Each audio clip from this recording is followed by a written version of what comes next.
언론 보도가 코로나19 사태에 집중되고 있다 보니까 총선 보도가 거의 눈에 띄지 않고 있습니다. 총선 한 달을 앞두고 있죠. 최근 다뤄지고 있는 선거 보도에 대해서 이번엔 살펴보겠습니다.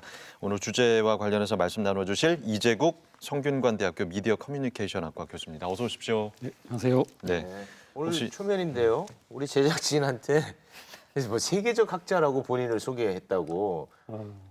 예, 뭐 농담 삼아서 그렇게 네. 이야기했는데 세계적 학자라는 게 뭐 특별한 건 아니고 음. 세계에서 알고 있으면 뭐 세계적인 학자라고 많이 이야기하죠. 알려져 있습니까? 그렇죠. 저는 세상 처음 보는데. 당당하게 얘기하시는데.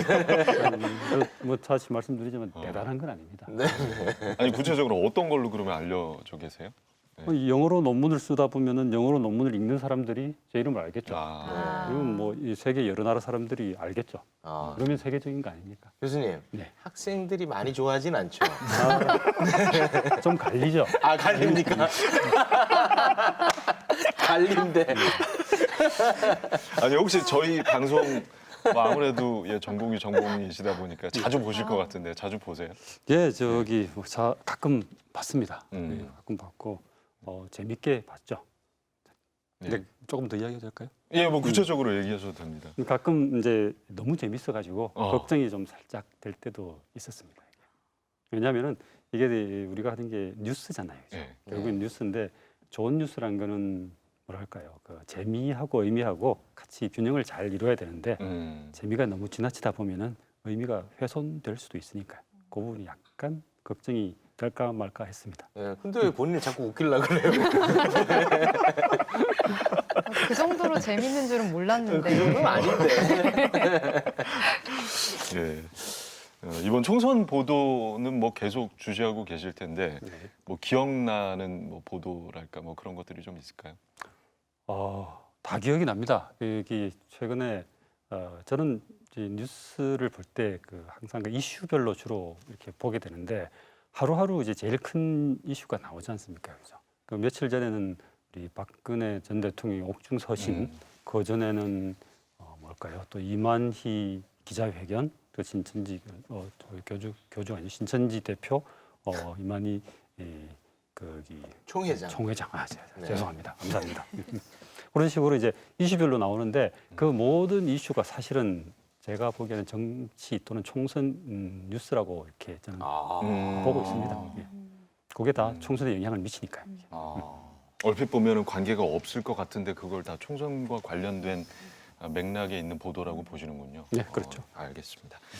자, 실제로 지난 2월 5일이죠. 연합뉴스와 뉴시스가 그 KTX 방역 현장을 방문한 심상정 정의당 대표의 모습을 전했습니다. 미래통합당 황교안 대표도 종로구에서 방역 활동을 하는 모습이 여러 언론에 또 보도가 됐는데요. 서울신문 헤드라인은 이틀째 소독 장비 맨 황교안, 작은 봉사의 기적이었고요. 그 외에도 다양한 정치인들의 방역 활동이 기사화되고 있습니다. 정치인들의 방역 활동 어떻게 보세요? 이것도 뭐 같은 총선 보도 맥락에서 보셨겠네요. 이거 당연하죠. 정치인이 움직이면 얼굴이 나오든 손이 나오든 또 어디 발이 나오든 다 그게 정치 뉴스가 되고 지금 특히 총선을 이제 한 달 남겨놓고 있으니까 일거수일투족이 다 총선 뉴스라고 봐야죠. 총선 뉴스이자 선거 운동이죠, 사실은. 제가 그 국회 보좌진들한테 좀 물어봤더니 요즘 선거 캠프에서 다 그런 얘기 한대요. 역대 선거 치러본 이래 지금이 가장 고난도다. 왜냐하면 이제 대면 선거운동 자체가 거의 불가능한 상황이니까 결국엔 온라인이나 SNS로 승부를 봐야 하는데 온통 후보들이 보좌진들에게 코로나 아이디어를 내라 계속 주문을 한대요. 거리 방역하고 오늘은 사진 찍고 내일은 SNS 예방법 해서 뭐 기호 몇 번 이렇게 달아서 올리자. 그러니까 뭐 총선 공약 경쟁을 해도 사실 모자란 시점인데 보좌진들이 코로나 아이디어를 지역구에서 짜내느라 여념이 없다고 하다 보니까 이렇게 계속해서 정치인들의 방역 활동 사진을 실어주다 보니까 또 계속해서 그런 걸 SNS에 올리거나 그걸 선거 활동의 일환이라고 지금 생각하는 정치인들이 저희가 생각하는 것보다 훨씬 더 많을 수 있다는 걸 느낄 수가 있었습니다. 최욱 씨도 보셨죠? 네. 어떠세요? 뭐 정치는 쇼다 뭐 이런 얘기가 있지 않습니까? 저는 그렇지만 의미 있는 쇼도 있다고 생각해요. 예를 들면 겨울에 연탄 정치인들이 나르잖아요. 나르면 몇 장이나 나르겠습니까? 오히려 피해주죠. 하지만 저는 그런 뉴스 보면서 또 우리 어려운 이웃들을 돌아보는 계기가 되더라고요, 저도. 정치인들이 나를 때 예. 한번 이제 생각하지 못한 부분을 또 생각하게 됩니다, 사실. 그런데 이번에는 저는 어떤 의미가 있는 쇼인지는 잘 모르겠어요. 일단은 뭐 방역하면 뭐 얼마나 하겠습니까? 오히려 피해만 주겠죠. 이걸 보면서 우리가 몰랐던 어떤 코로나19에 대한 위험성을 더 자각한다? 그것도 아닐 테고. 이거 왜 자꾸 언론에서 다루는지 저는 개인적으로 잘 모르겠습니다. 최욱 씨 말씀하신 그 연탄 나르는 거 이제 연탄 나르는 효과라도 있는 건데 이 방역 활동하는 거 있잖아요. 소독약 메고 이거 효과가 있을 것 같으세요?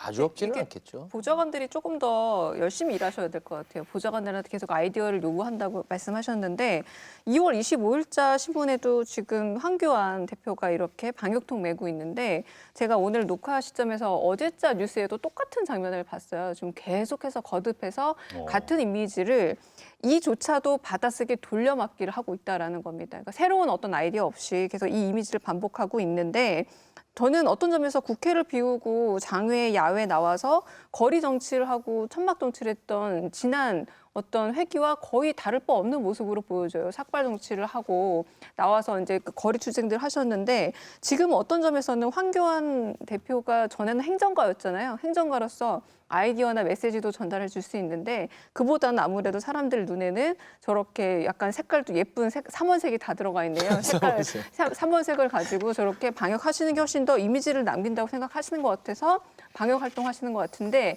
이미지도 계속 반복되다 보면 이미지가 주고 있는 어떤 쇄신 효과가 떨어지고 어떤 점에서 그것이 주는 상징성 자체가 떨어질 수 있을 것 같은데 좀 더 부지런히 다른 이미지를 좀 개발하면 어떨까라는 생각이 들기도 합니다.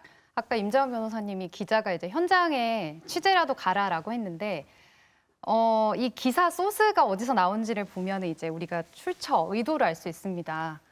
이 당 제공, 본인 제공 사진들이 너무 많아요. 사진을 받긴 받았는데 그렇다면 언제 어디서 찍었는가 기자는 알 수 없어요. 이 후보 얘기를 듣죠.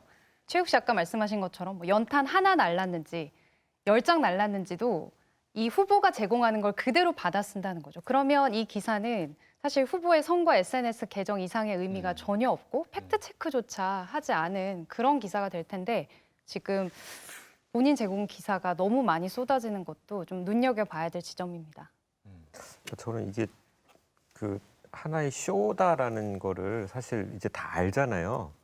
그러니까 아까 이제 제목 중에 작은 봉사의 기적이라는 말이 나왔는데 그거를 보고 감동받는 사람은 정말 얼마 없을 거고 그냥 웃긴다라고 생각하는 사람도 있겠지만 아마 제가 생각할 때 대부분은 덤덤할 것 같아요. 예상했던 거죠. 이맘때 이런 기사가 나올 거라는 거 너무 다 잘 알고 있고 또 나왔네 정도로 그냥 지나쳐 버릴 건데 그러한 이미지가 쌓이면서 그 갖게 되는 우려가 저는 어떤 거냐면 정치를 희화화시킨다는 생각이 좀 들어요. 그러니까 이게 쇼를 하는 거고 쇼를 하는 플레이어가 어떤 당 대표란 말이죠. 근데 저 사람이 저기 있는 것은 어떤 정치적으로 이용 가능한 이미지를 만들기 위해서 조작된 컷을 지금 생산하고 있을 뿐 그 안에서 실제로 일을 하는 건 아니다. 방역에 도움 안 된다.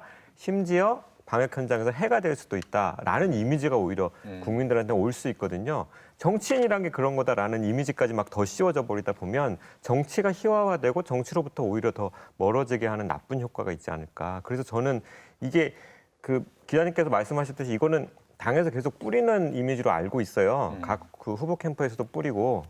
그래서 근데 또 언론 노출을 갈망하는 후보 입장에서는 또 이걸 계속 할 겁니다. 언론에서 안 받아줬으면 좋겠어요. 예. 근데 그게 사실 이게 이미지 정치인데 이게 역사가 굉장히 길고도 오래됩니다. 이게 예전 우리가 여러분들 그 선거 운동할 때마다 보면은 어린애 안고 있고 시장에 가서 이렇게 밥 먹고 오뎅 먹고 하는 오뎅이 아니죠. 어묵 먹고 하는 그런 경우가 나오지 않습니까? 이게 역사가 80년, 100년 가까이 됩니다. 이게. 스탈린도 애를 들고 있었고 루즈벨트도 애하고 같이 있었고 그 전에 그 어떤 뭐 1920, 30년대 그 선거 뭐 이럴 때도 그때 다 그런 게 있었거든요. 그게 이유가 다 있죠. 이게 민주주의 정치에서 꼭 필연적으로 나타나게 돼 있습니다. 왜냐하면은 사람들이 보통 유권자들 일상생활에 이제 지쳐 있잖아요. 그죠? 바쁘고 하루하루 이제 출근하고 퇴근하고 하는 상황에서 일상생활에 바쁜 어떤 유권자들이 사실은 모든 정치 정보 또 선거에 관련된 필요한 정보를 제대로 이렇게 검색해가지고 그걸 다 자기가 소화할 수는 소화할 수는 없고 아예 불가능하거든요. 예. 그러면은 중요한 정보를 자기가 머릿속에 이렇게 기억한 상태에서 그걸 가지고 선거에 임하고 투표를 하게 되는데 그때 작용하는 것이 이미지죠. 이미지가 꼭 이렇게 방역하는 빨간색 저고리, 노란색 이런 것뿐만 아니라 이 사람들이 해왔던 예를 들어 이제 황교안 대표 같은 경우 황교안 대표가 그 전에 행정가로 세웠던 것 이제 기억에서 좀 이제 멀어지죠. 그리고 그것들도 그대로 사실은 멀어지지만 그래도 남아 있습니다. 거기다가 저렇게 또 방역 활동하는 모습 이것들이 차곡차곡 쌓이면서 어떤 이미지가 사람들 머릿속에 이때 형성이 되는 거죠. 근데 그게 어떤 투표장에 갔을 때 어떤 이미지가 있었느냐 그걸 가지고 사람들이 이제 투표에 영향을 주게 되는 거죠. 그렇기 때문에 선거 운동할 때 피할 수가 없죠. 이미지 만들어내야죠. 그리고 언론들은 당연히 그걸 또 이렇게 쓰게 될 수밖에 없는 것이죠. 저게 이제 효과는 있다는 말씀이시군요. 예전에 소위 말하는 프로파간다라고 하는 정치 선전 이게 판을 칠 때 사실 지금도 뭐 판을 많이 치고 있습니다만 프로파간다 7가지 기법이라고 하는 게 있는데 그 중에 제일 어떤 중요한 것 중에 하나가 옵니다. 이미지군요. 자, 재난 상황이 지속되면서 총선을 앞둔 정치인들의 보도 코로나19에 더 깊이 개입돼 있습니다. 기사를 좀 살펴보죠. 지난 3월 2일 채널 A에서 땀 흠뻑 안철수 의료봉사에 행동하는 정치인 호평이라는 제목으로 의료봉사를 하는 안철수 국민의당 대표 모습을 보도를 했습니다. 중앙일보는 3월 4일자 기사에서 안철수 푸른 의료복 입고 화상회의 내가 있을 곳은 대구에서 의료진에게 감사한 마음을 전하는 안 대표의 모습을 보도했습니다. 어떻게 보셨어요? 저는 그 의료인이지만 의료인 코스프레로 보여졌습니다. 그러니까 왜냐하면 어떤 점에서는 실제로 매일매일 고생하시는 의료진들에게 어떤 점에서 좀 피해가 갈 수도 있는 게 만약에 저는 안철수 대표가 저 상황에서 의료인들에게 어떤 어려움이 있다라는 걸 좀 중계를 해주거나 매개체 역할을 하면 더 훌륭했을 것 같아요. 그런데 그게 아니라 단순히 땀에 젖은 이미지를 반복적으로 재생산을 하고 있고 또 한편으로는 이 전문가라는 것을 굉장히 부각하고 있기 때문에 자신한테 상당히 이익이 되는 왜냐하면 방역과 지금 굉장히 여러 가지 전염병과의 투쟁 시점에서 나는 의사라는 어떤 전문직 출신이다라는 걸 굉장히 강조하고 있기 때문에 저는 이익이 되는 개인의 이익 추구에 도움이 되는 코스프레라고 저는 보여지는데 이게 뭐냐면 이명박 전 대통령이 건설 현장의 출신이라는 것, 건설 현장 굉장히 자신은 잘 알고 있는 전문가라는 점을 강조하기 위해서 안전모를 쓰고 굉장히 건설 현장을 많이 누빈 것과 저는 기시감이 있더라고요. 그런 점에서 오히려 정말 고생하는 의료인들에 대한 메시지를 전달하는 게 이번에 더 정치인으로서 좀 더 의미 있는 행위가 아니었을까. 이번에 아직 인지도가 되게 부족한 안철수 대표의 당을 홍보하고 그리고 개인을 홍보하는데 어떤 점에서는 좀 너무 지나치게 활용하고 있는 것은 아닌가라는 생각에서 좀 봉사 의미가 퇴색된다라는 생각을 좀 하고 있습니다. 예, 참고로 그 채널A 3월 2일 뉴스 보도 내용을 좀 살펴보면 신당은 잘 뜨지 않아 정치적으로 외롭지만 땀에 흠뻑 젖은 이 모습엔 여론의 호평이 이어지고 있습니다. 온라인상에는 지금까지 안철수 모습 중에 가장 멋있다. 유일하게 행동하는 정치인이다는 호평이 쏟아졌습니다. 그러니까 이게 그 적당히 하면은 그냥 모르거나 지나칠 수 있는데 너무 티가 나면 너무 나가버리니까 이게 사실 좀 티가 나는 거잖아요. 그러니까 호평이 쏟아졌다거나 유일하게 행동하는 정치인이다 같은 표현은 사실은 이제 언론이 정치인을 상대로 잘 안 쓰는 표현이고 좀 너무 노골적인 띄워주기라는 생각이 드는데 저는 또 다른 의미에서 이제 기시감이 드는 게 이게 또 하필 채널 A라는 거죠. 채널 A가 2017년 대선 때 그 당시 이제 일부 종편들 중심으로 안철수 띄우기를 노골적으로 한다라는 이제 비판이 있었는데 채널 A가 좀 독보적인 면이 있었거든요. 그러니까 제가 지금 기억하는 게 2017년 3월 30일자의 채널 A의 보도였는데 그 안철수 팍팍 밀어주이소 연설 화제라는 이제 뉴스 꼭지였거든요. 근데 그때 스튜디오에 루이 암스트롱 사진을 크게 걸어놓고 처음 시작부터 루이 암스트롱의 노래를 틉니다. 그러면서 이제 그 아나운서 멘트가 안철수의 목소리가 루이 암스트롱을 닮아간다. 어떻게 이렇게 변할 수 있느냐라고 하면서 막 시작을 해요. 사실 너무 좀 노골적이었고 되게 낯뜨거웠거든요. 그래서 저는 이러한 기사는 사실은 뭐 분명히 의도가 있는 기사라는 생각이 들고 그냥 띄워주기 위해서 만들어진 기사다라는 생각도 들어요. 네, 저는 좀 생각이 다릅니다. 아, 그래요. 그 안철수 전 대표는 이제 의사 출신이기 때문에 좀 분명히 효과도 있고요. 그리고 진정성도 있고 그리고 감동도 개인적으로 있었습니다. 그런데 이제 우리가 정치인에게 바라는 덕목은 이런 건 아니지 않습니까? 정책적 어떤 뒷받침 이런 거 아니겠습니까? 그래서 저는 의료인으로 다시 돌아가시면 어떨까 하는. 아니 비꼬는 게 아니고 진심이에요. 어우, 예. 생각지도 못한. 제 개인적인 발언이네요. 생각입니다. 네. 이렇게 정석이 오르죠. 이진국 교수님 네. 어떻게 생각하세요? 저는 뭐 의료인으로 돌아갈 일단 가능성은 별로 없을 것 같고요. 그렇습니까? 예. 네. 이 사실 이 의료복이라 그러나요? 이걸 수술복? 네. 땀에 젖은 채로 이렇게 그 비장한 표정을 짓고 이렇게 나오는 장면 누가 봐도 멋있지 않습니까? 맞습니다. 그죠? 네. 그리고 이것은 사실은 정치인들이 항상 꿈꾸는 이미지입니다. 예. 아까도 말씀드렸다시피 그 유권자들은 사실은 찰나 순간에 어떤 그 자기 머릿속에서 발생하는 그런 이미지를 가지고 투표를 하는데 이 안철수의 이 안철수 후보, 안철수 대표의 그 땀에 젖은 모습, 그 모습은 아마 앞으로도 굉장히 그 오랫동안 각인이 될 거예요. 이게. 그런 면에서 굉장히 그 훌륭한 어떤 뭐 연출이었다 그러면 연출이고, 그다음 또 좀 더 이렇게 그 조금만 더 깊이 들어가 보면은 안철수가 아까 우리 지용 씨 이야기하신 대로 안철수 대표가 죄송합니다. 안철수 대표가 이 의사 출신이잖아요. 그죠? 네. 의사 출신이라는 것과 이 수술복 그리고 땀에 젖은 모습 이게 사실은 메시지가 서로 이렇게 연결이 되는 거죠. 네. 그리고 잘 맞아떨어지는 것이죠. 이게. 만약에 의사 출신인데 그게 아니라 다른 걸 한다. 그럼 잘 안 맞아떨어지는데 의사 출신 정치인이 의료복을 입고 땀에 젖었다. 메시지가 딱 맞죠. 네. 메시지 전달자와 메시지를 그 메시지 내용이 맞는 거죠. 그런 의미에서 아주 잘 만들어진 이미지이고 저는 제가 보기에는 가장 훌륭한 선거 운동이라고 생각합니다. 물론 윤리적으로 이게 내용적으로 이것이 그 뭐 어떤 우리가 이 중요한 이슈 이런 부분을 가리는 것 그런 면에서는 사실은 좋지는 않죠. 예. 물론 우리가 그 유권자들의 내용을 필요로 하니까요, 그죠. 그러나 선거 운동의 측면에서 보면은 굉장히 그 잘 만들어진 효과적이다. 효과적이죠. 근데 언론 소비자 입장에서 보자면 이제 채널A 그 지금 보도를 문자화된 걸 제가 좀 보자면요.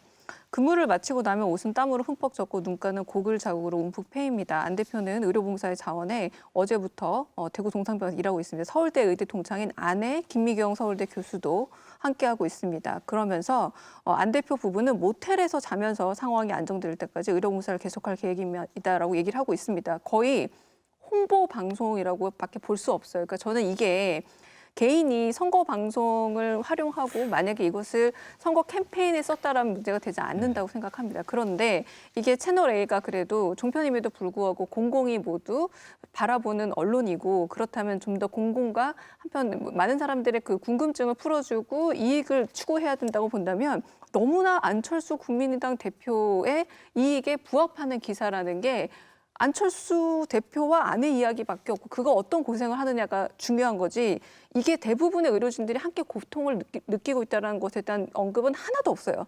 그냥 안철수 국민의당 대표로 시작해서 마지막까지는 의사 면허는 살아있기 때문에 자원봉사 문제가 없다라면서 일종의 쉴드까지 쳐주고 있다라는 거거든요. 그럼 이거는 공공 언론의 사유화 가 아닐까. 그리고 선거운동에 지나치게 어떤 매체를 자기가 개인적으로 활용하고 있는 거고 만약에 이 상황에서 안철수 국민의당 대표가 이를 너무 즐기고 있다면 그거는 이 소중한 재난 시국에서의 언론을 한편으로는 너무 과용으로 독점하고 있는 것은 아닌가라는 생각까지 들고 있습니다. 네. 예. 선거운동 측면에서 봤을 때는 사실 후보자 입장에서는 이보다 더한 홍보 수단이 없을 것 같은데 사실 방송법상 객관적이고 중립적으로 보도해야 할 책무가 있지 않습니까? 이런 측면에서 봤을 때는 좀 비판을 받아야 되지 않나요? 오, 당연하죠. 네네. 이게 사실 선거하는 후보 입장에서는 자신한테 호의적인 보도가 많이 나가면 나갈수록 좋겠죠. 그러나 언론은 그 후보를 위한 이렇게 보도만 해서는 안 되는 어떤 상황이죠. 전체 국민들, 유권자들을 위해야 되는데 언론의 가장 선거라든지 정치적인 상황에서 언론의 근본적인 책무는 유권자들한테 필요한 올바른 정보를 많이 전달하는 것이죠. 근데 이런 경우에는 사실은 후보한테 이용을 당하는 셈이 되어버리는 거죠. 그렇게 보면은 윤리적일 뿐만 아니라 사실은 그 직업적인 측면에서도 제대로 일을 못하고 있었다고 봐야죠. 예. 이용을 당하는 거니까. 자, 그리고 최근 그 코로나19 사태로 침체된 경기 활성화를 위해서 모든 국민에게 재난 기본소득 100만 원을 제안한 또 김경수 경남도지사. 예. 이 김경수 지사의 발언이 또 엄청 또 기사화가 되고 있고 이재명 경기도지사도 코로나19 대응 관련해서 언론 소비가 참 많이 된 정치인이죠. 예. 사실 저는 한편으로는 그런 생각이 들어요. 시민이 원하는 행정과 포퓰리즘이 되게 한 끗 차이구나. 아주 사소한 차이로 이게 좀 구분이 간다고 생각을 드는데 여기서 저는 이제 김경수 지사의 발언에서 중요한 거는 이제 액수가 아니라 지원을 해야 될 것이냐 말아야 될 것이냐 그리고 어디까지 지원을 해야 될 것이냐 그러니까 소득 분위를 어디까지 해야 될 이런 논의들인데 지금 너무 100만 원이라는 이 숫자에 몰입이 되어서 또 언론들이 쭉 몰려가고 있는 형국이라고 할 수 있겠고요. 또 하나 저는 이재명 그 지사가 굉장히 언론에서 주목을 받는 이유 중에 하나는 한편으로 저는 대구시장이나 경북지사의 행정 공백에 대한 기사가 없는 것과도 저는 좀 겹친다고 봅니다. 행정 공백이 분명히 있는데 거기에 대한 부정 편향적인 기사를 쓴다는 것 자체가 대구 경북의 어려움에 도움이 되지 않는다는 저는 언론의 선이라고 볼게요. 선이라고 본다면 근데 이재명 그 지사의 어떤 행위들은 그런 부분에서 행정이 투입이 돼서 뭔가 해결하는 모습을 보여줘서 속 시원한 부분이 있죠. 근데 제일 중요한 건 뭐냐면 아직은 지금은 말 그대로 국회의원 선거를 앞에 둔 거지 대통령 선거는 아닌데 계속해서 언론 보도들은 여기서 대선 어떤 지지율에 대한 보도들을 내고 있다라는 겁니다. 여기서 이재명의 행정력과 대선에 대한 지지율을 바로 넘어가고 있는 거 사실 이전에 우리가 누군가 언론에 되게 돌출적으로 등장하면 늘 나왔던 관습적 보도예요. 무슨 말이냐면 윤 총장도 역시 갑자기 대선 후보에 올랐다라던가 누군가 계속 언론에서 부각이 되면 그걸 계속 대선과 연결지고 있는데 저는 이 언론이 조금 좀 게으르게 화제가 되는 인물, 특히 정치인인 경우에는 대선과 연결하면 사람들이 재밌어하고 클릭하고 또 이게 좀 더 전파력이 높다 보니까 활용하고 있는 게 아닌가라는 생각이 좀 들기도 합니다. 네. 이 대선 후보로 불리는 정치인들이 그럼 최근 코로나 시국에서 얼마나 기사가 많은지 좀 양을 봤는데요. 포털에서 이제 코로나19 사태가 시작된 1월 21일부터 3월 11일까지 코로나19와 해당 정치인 이름을 함께 검색해봤거든요. 그랬더니 방금 이제 이야기가 나온 황교안 대표 그리고 이재명, 이낙연, 박원순 모두 400건에 가까운 기사들이 코로나19라는 그 단어와 함께 검색이 됐습니다. 그리고 뭐 안철수 대표나 김경수 지사 역시 코로나19와 관련된 어떤 발언이나 행동들로 갑자기 기사가 쏟아지는 그런 행태를 좀 보였습니다. 네. 이재명 경기도지사 행보 보도 헤드라인을 잠깐 좀 소개해 드릴게요. 경인일보 2월 28일자에 코로나19 위기 속에서 빛난 이재명의 리더십, 그리고 한겨레 3월 4일자에 이재명 수도권 확산 막아라, 신천지 과천 총회본부 강제 역학조사, 그리고 2월 25일자 경기일보에 대규모 감염 막아라, 신천지 심장부로 달려간 이재명 지사. 어찌됐건 이렇게 정치인들 이름이 언론에 자주 노출되는 것 자체가 선거에 영향을 주는 행위 아닙니까? 예. 당연하죠. 네. 사실 아까도 말씀드렸다시피 투표할 때 우리가 사실은 선거 이야기를 할 때 가장 중요한 순간은 유권자들이 투표장에 가서 투표를 하는 그 순간이죠. 그 순간에 도대체 어떤 일이 벌어질까? 그걸 위해서 모든 정치인들, 정당들이 노력을 하고 언론들도 그 예측을 하고 보도를 하고 합니다. 그렇죠? 근데 사실 그때 이제 유권자들이 투표장에서 투표를 할 때 그 머릿속에 들어가는 그 순간 그때 이제 여러 가지 이 연구가 있는데 그 중에 하나가 여러분들이 유권자로서 투표장에 들어갔을 때 머릿속에 딱 떠오르는 문제가 있습니다. 내가 제일 중요하게 생각하는 문제. 예를 들어서 지금 나는 먹고 살기 힘드니까 경제가 제일 중요하다. 아니면은 당장 내 주위에 지금 확진자가 많아지는데 코로나 사태가 더 중요하다. 근데 지금 같은 경우 거의 대부분의 한국 유권자들은 코로나가 제일 중요한 문제일 거죠. 그래서 이 코로나 관련해서 정치인들, 정당들이 어떻게 행동하느냐에 따라서 투표 어떤 방향이 바뀔 수가 있다는 것이죠. 그런 면에서 정당들이 아까 우리 기자께서 이야기했지만은 그 코로나 관련 이슈를 개발하는 것은 아주 합리적인 행동이죠. 그게 윤리적으로 좋다는 말은 아니죠. 네, 네. 현실적이라는 이야기죠. 네. 저는 그 현실 정치에 뛰어든 정치인으로서 이렇게 언론 노출을 자꾸 노리고 기획하는 건 또 어쩔 수 없는 현상이라는 생각이 들고 일반 국민들의 입장에서도 가령 이제 이재명 지사처럼 고위 정치인이 지금 이 코로나 재난 상황에서 어떤 행정을 펼치느냐는 굉장히 알 가치가 있는 정보라는 생각도 들어요. 근데 네. 그러한 정보를 전달함에 있어서 긍부정의 평가를 할 때, 아니면 긍부정의 메시지가 있는 어떤 표현을 할 때는 굉장히 좀 조심해줬으면 좋겠다라는 생각이 좀 들어요. 그 정치인들이 그 언론을 이용을 하는 겁니까? 아니면 이용을 당하는 겁니까? 어떻게 보세요, 이재국 교수님? 제가 보기에는 기본적으로 모든 정치인들은 언론을 이용하려고 하죠. 이용하려고. 그리고 언론도 정치인을 필요로 하죠. 왜냐하면 그 사실 매일 신문 같은 경우는 매일 백지가 나옵니다. 근데 거기를 꽉 채워야 되죠. 방송 같은 경우는 매일 이 엄청난 뉴스 시간을 채워야 되죠. 뭘로 채울까요? 이게? 그 채울 소재를 제공해 주는 것이 사실은 정치인이죠. 특히 선거 총선을 앞두고서는 어떤 식으로든지 선거 관련 뉴스를 만들어서 채워야 되는 것이죠. 그래서 그걸 그 채울 소재를 누가 잘 제공하느냐에 따라서 언론에 어떤 정치인들이 많이 드러나느냐가 결정이 되는 것이죠. 그런 면에서 사실은 서로 상호 공존이죠. 공존이죠. 예, 그런데 문제는 언론의 목적은 채우는 것이 목적이 아니라 채워서 유권자들 그리고 나아가서 전체 사회에 필요한 정보들을 알려드려야 된다는 그것이 언론의 어떤 책무죠. 그래서 아까 서로 상호 공존하는 그런 과정에서 기본적인 책무가 수행이 되지 않을 경우에는 문제가 되는 것이죠. 우리가 계속해서 지적하는 부분은 바로 이 부분이죠. 직접적으로 총선을 언급하지는 않았지만 교묘하게 또 총선을 겨냥한 보도도 있습니다. 3월 3일자 중앙일보를 보니까 문재인 정부 방역 비선 있나, 의료계 진보 진영, 김용익 사단, 이진석 실장이 코로나 실세. 내용을 좀 살펴보면요. 문재인 대통령과 중앙사고수습본부가 오판하도록 자문한 비선 전문가들이 있다.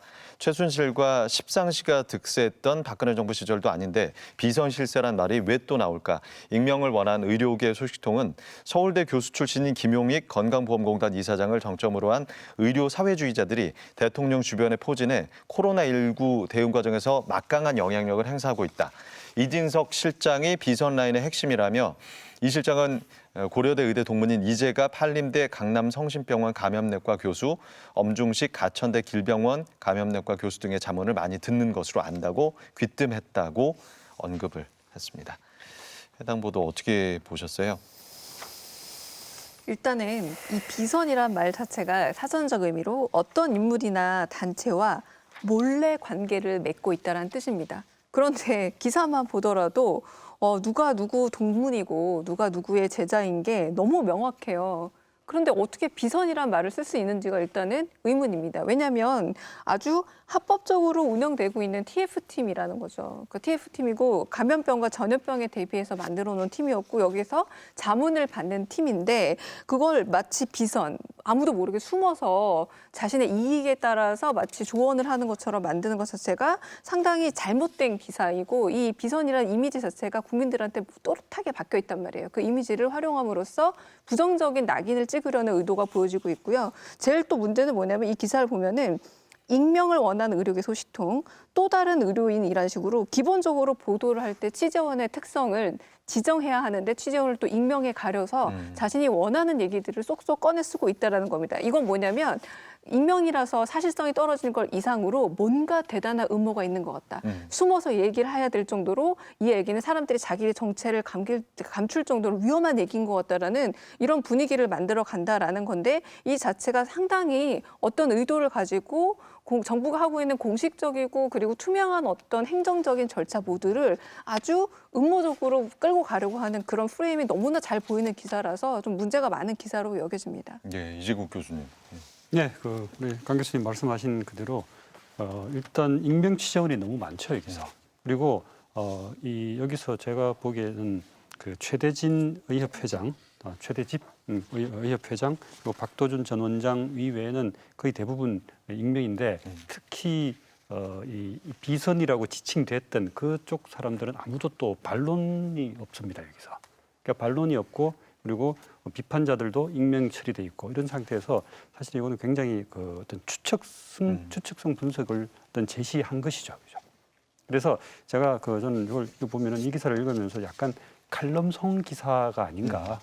처음에 제가 본 온라인 그 판에서는 처음 시작 자체가 굉장히 그 어떤 주관이 많이 들어가 있는 그런 식으로 시작이 돼 있더라고요. 지금 지면에서는 어떻게 나는지 제가 잘은 못 봤습니다만은.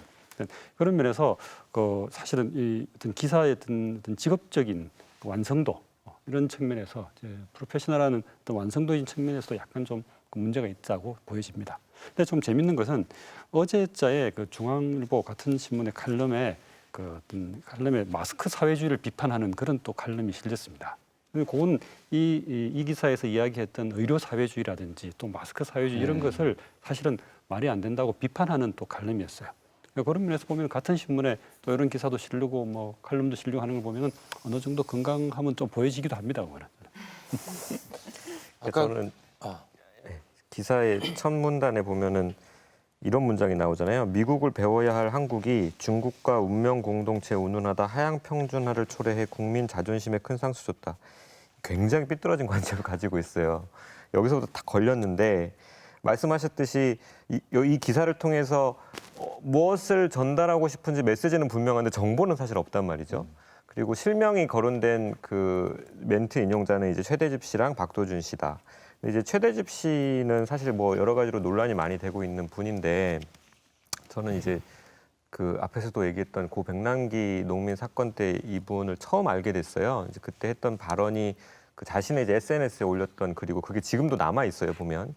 그러니까 그 같은 이제 그 집회 참가자였던 빨간 우의를 입은 사람이 자기가 봤을 때는 격투기를 배운 사람이다. 그 사람이 의도적으로 때린 게 자기 눈에는 보인다. 뭐 이런 말을 했던 사람인 거죠. 그 사건은 고 백남기 농민께서 경찰의 물대포에 맞아가지고 사망하셨고 그래서 이제 국가배상 판결까지 난. 하지만 이 최대집 씨가 그러니까 의사협회 회장이 되고 나서 그 유족분들한테 사과했다라는 어떠한 말도 사실 들은 적이 없고 사실 그런 인물이 어떻게 협회장까지 됐을까를 좀 추적을 해봤더니 좀 그런 사정이 있더라고요. 의사협회라는 데가 회비를 내는 사람들에게만 이제 투표권을 주는데 그 회비를 내는 비율 자체가 굉장히 적은 거예요. 그러니까 보니까 한 50%도 안 되더라고요. 근데 그 중에서 또 한 50% 정도가 선거에 참여를 했고 그 중에 한 30%가 득표를 한 거예요. 그러면 전체 의사가 한 13만이라고 봤을 때 10%도 안 되는 사람의 지지를 받아 협회장이 된 건데 그래서 어떤 의사분이 그런 얘기를 하더라고요. 그 의사라는 집단이 전형적인 이과생들의 집단이고 되게 비정치적인 사람들이 모여 있는 집단이고 그 사람들의 비정치성이 어떻게 보면은 선거에 참여도 안 하는 그런 문제를 낳았는데 그러다 보니까 오히려 역설적으로 굉장히 정치적인 인물이 대표가 됐다.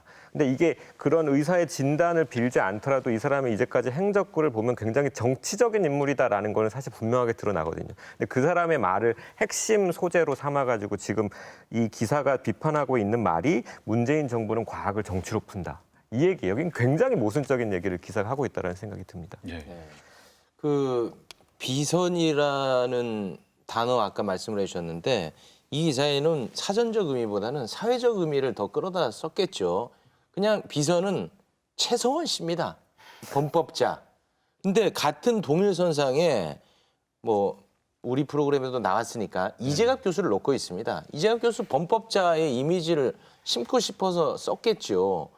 그런데 간단하게 말하면 엄청 길지만 의사협회 말 안 듣고 다른 전문가의 의견 들었다는 걸 길게 고생스럽게 지적하고 있는 거 아니겠습니까?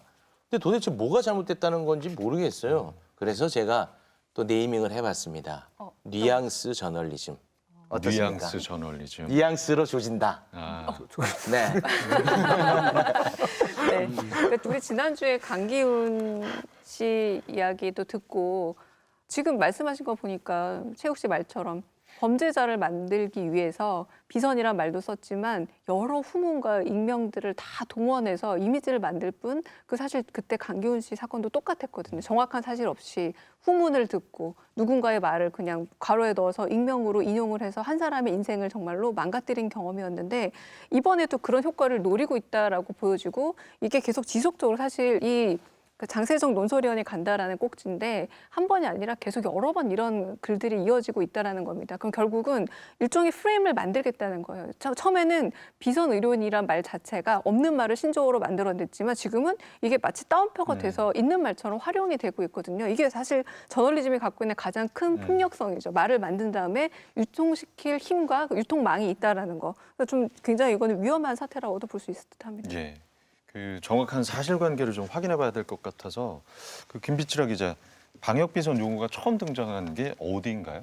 이게 지난 2월 24일에 의협이 이 기자회견을 했습니다. 그 자리에서 지금 저희가 중앙일보의 취재원이기도 한 최대집 회장이 지금 정부엔 비선 전문가들이 있다. 사실 이때까지는 의협의 어떤 일방적인 주장이라고 독자들도 볼 수 있겠습니다만 바로 다음 날 안철수 국민의당 대표가 자신의 SNS에 이 주장을 옮겨 실으면서 언론들이 굉장히 많이 받아 썼습니다. 그리고 가장 큰 화제가 된 이 용어를 가장 잘 쓴 기사는 바로 3월 3일 날 저희가 보고 있는 중앙일보 기사에 코로나 방역 비선 있나라면서 비중 있게 단어를 정말 사용을 했는데요. 이 감염병을 연속적으로 취재해온 저희 KBS 이충원 의학 전문 기자를 만나서 이른바 이 방역 비선 기사가 어디까지 맞고 어디까지 틀린가를 한번 같이 팩트 체크를 해봤거든요. 영상을 함께 보시죠.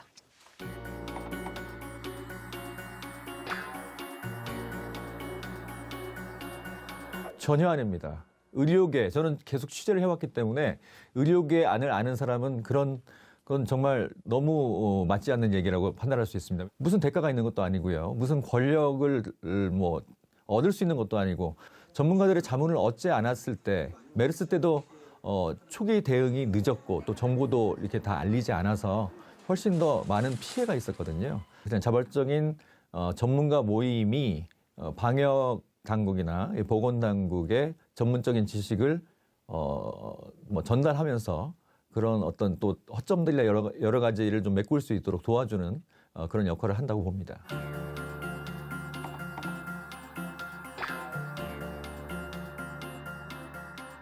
같은 학교를 졸업했다, 같은 고대 의대를 졸업했다라는 이유인데 감염내과는 사실 대학병원에서 인기과가 아닙니다. 나가서 외래를 열어서 돈을 벌기가 힘들기 때문에 그 감염내과에서도 바이러스를 전공하는 사람들은 별로 몇 명 되지 않습니다. 주로 항생제 내성을 다루는 교수들이 많고 이 바이러스, 특히 호흡기 바이러스를 다루는 전문가들은 김우주 교수, 엄중식 교수, 또 이재갑 교수 등인데 김우주 교수가 지금 가장 선생님이셨죠. 그러니까 고대 구로병원 쪽에서 감염내과에서 다 트레이닝, 제자로서 트레이닝을 받은 게 엄중식 교수, 이재갑 교수입니다. 그들이 메르스 때도 같이 즉각대응팀으로 같이 활동을 했었고요. 그래서 어떤 특정 대학을 중심으로 또 뭐 어디 비선 라인이 동원이 돼서 이런 감염병에 대응한 게 아니고 우연히 바이러스를 전공하는 분들이 가장 전문가들이 모인 그런 상황이라고 볼 수 있습니다.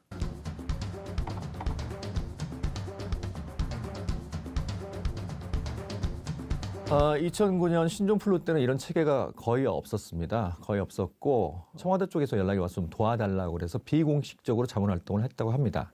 그런데 메르스타 때는 방역당국에서 직접 요청을 했습니다. 전문가들이 좀 와달라. 그때 김우주 교수가 교수들을 데리고 팀을 꾸려서 활동을 했다고 하고 그러면서 많은 어떤 자문들을 했고 또 메르스 사태가 지난 다음에도 이 음압병상 확충이라든지 선별진료소 문제라든지 여러 가지 보건의료 체계, 감염병 대응 체계를 만드는 데 상당히 큰 역할을 한 분들입니다.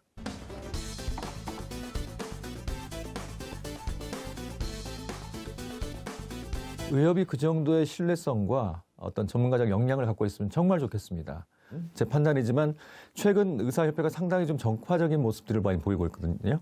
뭐 야당과 이렇게 뭐 MOU를 맺기도 하고 그런 모습들 속에서 그런 그 의협의 어떤 일방적인 그런 비선이라는 용어를 갖고 그 틀에서 기사를 작성했다는 것은 조금 오류가 있는 것 같습니다. 자, 해당 기사의 그 비전 전문가로 등장한 당사자들 입장을 좀 확인한 게 있나요? 어떻습니까? 이 기사를 보면 사실 등장인물들 간의 관계가 핵심인데 당사자 확인이 전혀 없어요. 그래서 일단 그 비선 자문이라고 이름이 등장한 엄중식 교수님께 연락을 드려봤거든요. 엄 교수님은 기자와 통화를 한 적도 없고 적어도 나에게 이런 기사를 쓸 때니 입장을 달라라고 한 문자라도 보냈어야 되는데 그것도 없었다. 기사 보고서야 알았다라는 입장이었고 저희 방송에도 나왔던 이재갑 교수님 같은 경우에는 기사를 보고서야 항의를 하니 온라인판에 이렇게 이재갑 교수는 해명했다라고 한 줄을 덧붙여 준 게 전부였었다고 말씀을 좀 전해 오셨어요. 근데 이제 이재갑 교수님의 경우엔 저희 프로그램을 통해서 뭐 추가적으로 입장을 발표를 하신다고 하는데 그 밝히신 내용이 어떤 거냐 하면 지금 이 기사의 핵심 내용이 김용익 사단이다라는 건데 이 김용익 이사장과는 전혀 대화를 해본 적도 없는 사이이고 청와대 이진석 실장과는 5년 전에 메르스 때 한 번 대화를 해본 게 그 뒤에 5년 동안은 전혀 통화조차 한 적이 없는 사이라고 합니다. 그러니까 이재갑 교수 본인에게 확인을 했으면 드러났을 당사자 간의 굉장히 쉬운 이 관계가 전혀 교수님의 어떤 그 전문가 당사자의 얘기를 취재하지 않은 사실이 이제 저희가 추가적으로 좀 밝혀볼 수 있는 내용일 것 같습니다. 아, 그나마 그 보도의 핵심은 친분 관계가 핵심이었는데 그마저도 사실이 아니었다. 아니군요. 그리고 이 두 분 다 이제 공통적으로 말씀을 하신 게 억울하다. 억울한 이유는 비선이라 하면 숨어서 일을 해야 되는데 우리는 심지어 의협의 자문위원이고 질병관리본부의 자문위원이라서 늘 공개적으로 일을 해왔다. 한 번도 숨어서 일을 한 적이 없다라는 측면에서 허탈한 웃음을 좀 지으셨어요. 근데 이 기사 본문에 입장을 물었는데 답이 없었다라는 말이 나오지 않나요? 제가 그걸 본 것 같은데. 저도 본 것 같아요. 예, 그럼 그게 거짓말이라는 얘기인가요? 지금 이 기사에는 엄중식 교수, 이재갑 교수 같은 경우에는 이름도 등장하지만 또 이름 말고 사진이 등장한 그러니까 굉장히 다양한 교수분들이 섞여 계셔서 지적하신 것처럼 도대체 어떤 교수에게 해명을 요구했는지도 기사를 보면 전혀 알 수가 없습니다.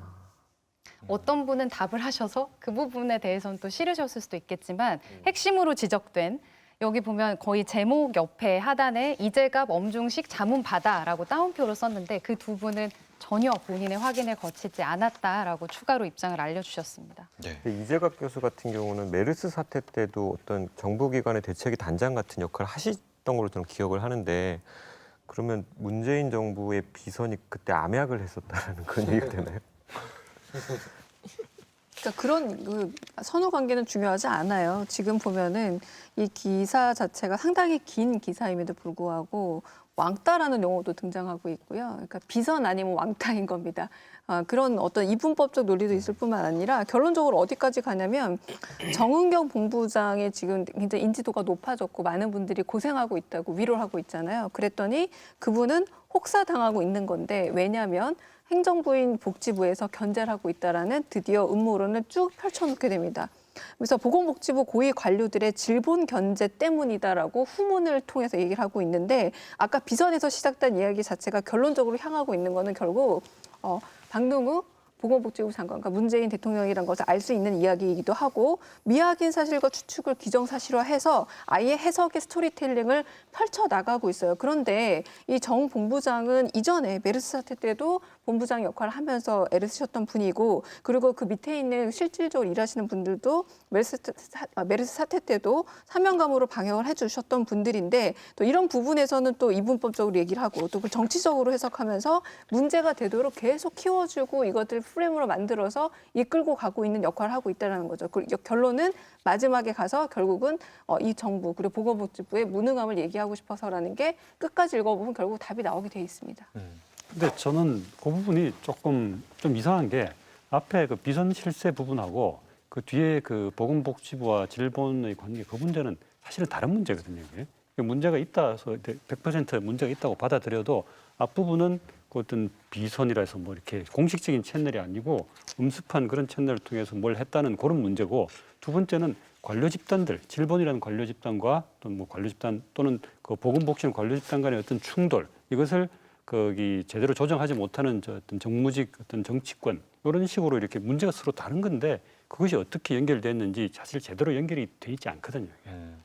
그런 면에서 약간 아까도 말씀드렸지만 완성도가 좀 떨어지는 기사라고 저는 봅니다. 왜 이렇게 이런 기사가 나왔을까요? 우왕좌왕, 관계도 명확히 밝혀지지 않은. 어떻게 보십니까? 그 왜 나왔는지는 저는 뭐 알 수는 없죠. 거기 그 기사를 어떻게 썼는 왜 저런 식의 기사를 기억했는지는 모르겠으나 제가 보기에 이 부분에서 제일 중요한 부분, 사실 근본적으로 중요한 부분은 이렇습니다. 지금 우리가 재난 상황이죠. 재난 상황이고 그리고 또 마침 총선이 앞에 있습니다. 이럴 때 굉장히 사실은 어려워집니다. 재난인데 선거입니다. 그런데 재난일 때는 사실 모든 국가 사회에서는 사회 전체의 위기라서 똘똘 뭉쳐서 이 재난을 극복하는 것이 급선무죠. 언론도 마찬가지죠. 언론도 사실은 이 모든 정부 비판의 기능을 당연히 가지고 있지만 어떻게 해서든 제1 목표는 이 재난을 극복하는 게 우선적이죠. 그 목표를 위해서 언론 입장에서 정부가 잘못하는 것이 있으면 당연히 비판을 해야죠. 그런데 선거가 또 30일 앞입니다. 이러다 보니까 선거에서 도대체 정부가 아니라 한 사회 전체가 아니라 정파, 정당 간의 이익을 생각할 수밖에 없는 그런 상황이 되어버리죠. 그래서 이런 어떤 기사 자체도 거기에 영향을 받게 되는 것이죠. 그게 의도가 있었는지 그건 잘은 모르겠습니다. 그러나 그 결과는 우리가 사실은 재난 상황에서 전 사회가 다 힘을 합쳐서 이걸 극복을 해야 되는 상황인데 총선까지 연결이 되면서 굉장히 뒤죽박죽되는 그런 상황이 된 것이죠. 네. 자, 그런데 역설적인 게 이 언론사가 앞서 방역비선이라고 칭했던 당사자를 닷새 후에는 정부의 쓴소리하는 감염병 전문가로 또 소개를 하고 있습니다. 3월 8일자 중앙일보 기사인데요. 박능후 한국방역모범 자화자찬의 전문가 국민이 잘한 것. 보건복지부 장관의 자화자찬을 비판하는 기사입니다. 내용을 좀 살펴보면 정부가 국내 신종 코로나 바이러스 감염증 방역 관리 체계가 효과적으로 작동하고 있다며 추후 세계적 표준이 될 수 있다고 자평하자 감염병 전문가가 상황적으로 맞지 않는다며 쓴소리를 했다. 이재갑 한림대 강남성심병원 감염내과 교수는 8일 자신의 페이스북에 오늘 보건복지부 장관이 한국의 방역 사례가 모범이 될 거라는 이야기를 본인의 입으로 하는 것을 보면서 깜짝 놀랐다고 적었다. 라고 이재갑 교수의 SNS 글을 인용을 했습니다. 이재갑 교수 그 해당 글까지 캡처해서 실었거든요. 그 이중적인 이런 언론의 태도는 어떻게 좀 봐야 됩니까? 아, 이건 진짜 너무 심하네요. 이재갑 교수 본인은 이제 이 기사를 보고서 하루 전에는 비선이었다가 다음 날은 또 이제 전문가가 됐으니 다음 날은 어떤 기사가 나올지 모르겠다라면서 이 기사에 대한 후기를 좀 남겨주셨거든요. 근데 이 기사를 보고 제가 조금 전에 좀 찾아보니까 그럼 이재갑 교수를 중앙일보에서 또 어떤 방식으로 다른 기사에 인용을 했을까 보니까 이 방역비선 기사가 난 같은 날 같은 신문에 지자체마다 코로나19 음압병동이 굉장히 적다라는 기사를 지적하면서 이재갑 교수 멘트가 같은 날도 등장을 하고 있습니다. 그러니까 이제 이재갑 교수 입장에서는 언론이 팩트 체크하는 게 너무나 중요하고 언론을 통해서 알리는 게 중요하니까 계속해서 어떤 기자들이든 간에 계속해서 답을 해주고 있는데 같은 신문 안에서 비선이었다 전문가였다 하니까 스스로도 굉장히 자괴감을 더욱더 느낄 수밖에 없었다라고 하셨습니다. 이걸로 완벽히 드러난 것 같아요, 교수님. 얼마나 언론이 코로나19를 정파적으로 바라보고 있는지. 요거는 맞죠? 그것은 맞는 주장인지 모르겠습니다만 아이고 참. 제가 보기에는 요거는 중앙일보 내부에서도 굉장히 지금 아마 문제가 되고 있는 상황일 거예요. 이게. 네. 이걸 보면은 사실은 우리 이재갑 감염내과 원장 교수입니다. 교수님 네. 그분 나오신 것도 제가 잠깐 봤는데 사실은 이재갑 교수 같은 분은 전문가잖아요. 그렇죠? 네. 전문가인데 이 전문가는 사실은 그 정치적인 상황과는 관계가 없죠. 네. 근데 이재갑 교수의 행동 자체가 정치적으로 해석을 할 수 있고 그 해석을 부여하는 게 언론이죠. 그래서 사실은 어떤 경우에 따라서 어떤 멘트는 친정부, 어떤 멘트는 반정부 이렇게 이용이 됐던 것이죠. 네. 그런 면에서 중앙일보 내부에서도 이 기자가 이걸 쓸 때는 친정부, 저 기자가 저걸 쓸 때는 반정부 이렇게 정리가 안 됐어요. 제가 알기로는 제가 알기로는 이재국 교수님이 중앙일보의 기자 출신이라고 알고 있는데 그래서 또 갑자기 들어가시는군요. 몰랐습니다. 아니 그러면은 그 한 사람의 어떤 직책을 두고 어떤 때는 정치적으로 해석이 되고 전문가일 때는 또 다른 기사로 또 이렇게 재탄생이 될 수도 있는 겁니까? 이게 충분히 가능하죠. 그게 기자 편집국 전체가 기자 최소한 100여 명 이상 될 텐데 그것들이 처음부터 끝까지 모두 다 하나의 어떤 이데올로기로 다 이렇게 만들어지고 그러기를 기대하기는. 근데 그게 동의하기가 어려운 게 말이죠. 자 보십시오. 가령 이재갑 교수 한 명을 두고 누군가는 어떤 보도는 정부를 칭찬하는 쪽에 쓰고 이재갑 한 명을 두고 누군가는 칭찬을 공격하는 거로 쓰면 한 언론사에서 다양한 목소리가 존재하는구나 그렇게 생각할 수 있지만 지금은 이재갑 한 명을 두고 정부 공격하는 쪽으로만 쓰고 있단 말이에요. 언젠가는 이재갑이라는 사람을 아주 범법자 취급을 하면서 이렇게 활용하고 언젠가는 또 전문가인 걸로 활용해서 정부 공격하는 데 쓰고 있단 말이죠. 이거는 정파적인 시각이다. 이건 말고는 분석이 어려운데요. 제가 하나 그래서 좀 기사를 추적해 봤는데요. 네. 지금 이재갑 교수의 페이스북 글을 인용하는데 제목이 뭐냐면 박능후 한 방역 모범 자화자찬에 전문가 국민이 잘한 것이에요. 무슨 말이냐면 이재갑 교수는 전문가에 필요해서 인용된 것일 뿐 박능후 보건복지부 장관의 말에 흠집을 내기 위해서 여기서 인용하고 있는 겁니다. 근데 그 다음 날 바로 3월 9일자 신문에 어떻게 실리냐면요. 박능호 이허 문 한국 방역 모범 사례. 야, 충격적 현실 인식이라고 요걸 받아서 확장하고 있는 기사가 있습니다. 그런데 이걸 좀 들여다보면요. 문재인 대통령 어떤 얘기를 했냐면 현재 추세를 계속 이어나가 신규 확진자 수를 더 줄이고 안정 단계 들어간다면 한국은 그야말로 코로나19 방역의 모범 사례로 평가받을 수 있을 것이다라고 해서 그렇게 잘 끝나면이라고 분명히 전제를 달았습니다. 그런데 그걸 다 빼버리고 이걸 박능호에 이어서 문 대통령이 이 사태는 다 종료됐다는 식으로 강화했다는 기사를 실었죠. 자, 그런데 여기 하나 더 나갑니다. 바로 신문사의 정론과 당파성에 어떤 결정체라고 할 수 있을 사설에 실려 있어요.